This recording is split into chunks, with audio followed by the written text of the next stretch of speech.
Okay, so we found a place on the other side of this highway that had air. And so you'll see now, we have 37 in all of them, except for the other one. That's because that one leaks off.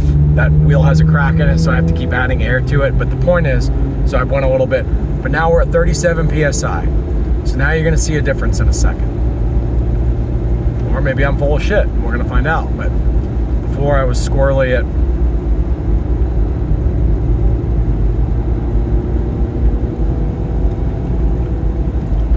at 60 as I was getting off the highway.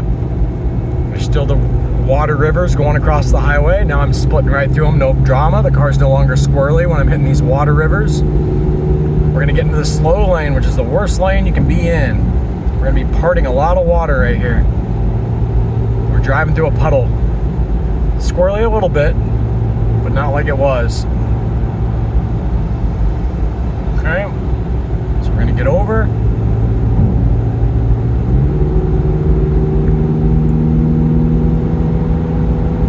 I can run 70.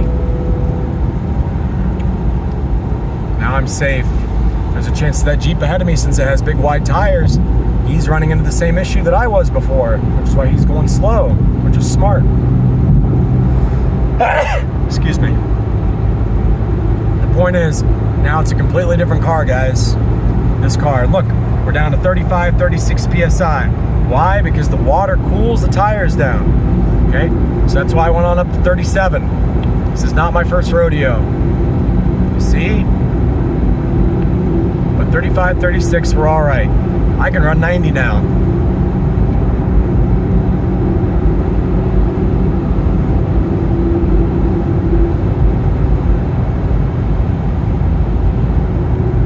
Why doesn't Taj or Aaron Link or Mark Royce or any of these guys, Mr. Holder, why don't any of these guys teach you this? Why isn't it common knowledge to teach you this at the Chevrolet stores before you take off in your brand new $150,000 car? Don't ask me, because I don't have the answer. My answer's not kind. If I explain the answer, it's just that we're surrounded by a bunch of morons who think that there's more important things to talk about at all these Corvette events for hours and hours and hours instead of this. Who doesn't drive their Corvette in the rain? Everybody drives their Corvette in the rain. Why don't you tell them how to keep their car from becoming a death trap?